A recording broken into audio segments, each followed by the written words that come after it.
I've got stage 4 stomach cancer, a non-curable, non-treatable illness.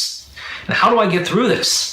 How do I not point my finger at God and say, God, I'm preaching your word. I'm a minister of the gospel. I'm trying to live my life to please you. And then you hit me with stomach cancer. How do I not do that? Because I remember the crucifixion of Jesus. And I remember that there's no suffering that I can go through that's greater than what my God went through for me. A million times over, I would take this stomach cancer than have to be crucified. And imagine the creator of the universe being nailed to a cross by the very people he's coming to save. I mean, the very people he loves. And he's praying for them, Father, forgive them, for they know not what they do. This is the love of our God. This is the message of the gospel, that God is willing to suffer alongside us. He's willing to take our punishment, suffer on our behalf, and we can live with him eternally, so that we can be liberated from the law of death and enter into the gift of life. This is the gospel message. ये है नबील कुरैशी। जब ये विश्वास में, क्योंकि ये Muslim family background से थे, तो क्रिश्चियन फेथ को ये बढ़िया तरीके से डिफेंड कर रहे थे अपोलोजेटिक मिनिस्ट्री के द्वारा। और उस वक्त के ये उमड़ते हुए मसीही सितारे की तरह थे। मतलब हर जगह लोग इन्हें जानने लगे थे, चर्चा होने लगे थे। अलग अलग कैंपसेस, यूनिवर्सिटी में जाकर ये प्रचार करने लगे थे। और साथ ही साथ उस वक्त के टॉप मुस्लिम स्कॉलर्स के साथ ये डिबेट भी कर रहे थे। जैसे शाबिर अली के साथ इनकी एक डिबेट थी ट्रिनिटी के बारे में। तो कुछ सालों के बाद जब इन्हें कैंसर हुआ, तो उस वक्त बहुत सारे लोगों ने उनके ऊपर उंगलियां उठाना शुरू किया, इल्ज़ाम लगाना शुरू किया।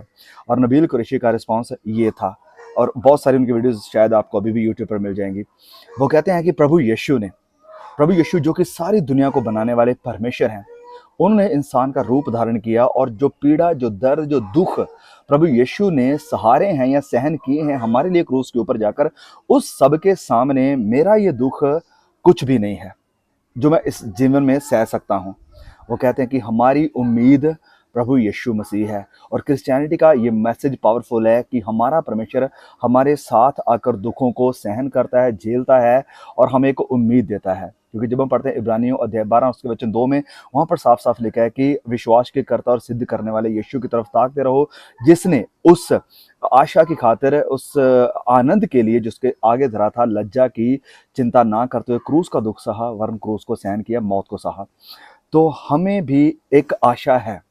भले ही दुनिया में रहते हुए हम बहुत सारी अलग अलग पीड़ाओं से, दुखों से, बीमारियों से, बहुत सारे उतार चढ़ाव से होकर गुजरते हैं, लेकिन हम अविश्वासियों की तरह आशाहीन नहीं है, ना उम्मीदी में नहीं है, होपलेसनेस नहीं है हमारे अंदर। कारण क्या? हमें एक उम्मीद है, हमें एक होप है कि प्रभु यीशु जब हमारा सिद्ध करने वाला आएगा, हमें अपने साथ लेकर जाएगा, तो हम सदा के लिए उसके साथ, उसकी प्रेजेंस में रहेंगे। क्योंकि उसका वायदा है कि जब वो आएगा, उस पार जब हम जाएंगे, हमारी आंखों से सारे आंसू पोंछ डालेगा। तब मौत ना रहेगी, क्लेश ना रहेगा, दुख ना रहेगी, पीड़ा ना रहेगी, सोग ना रहेगा, उदासी ना रहेगी, सब जाता रहेगा। So we are preparing for that eternity. हम उस जिंदगी के लिए तैयार हो रहे हैं जब तक इस दुनिया में हैं।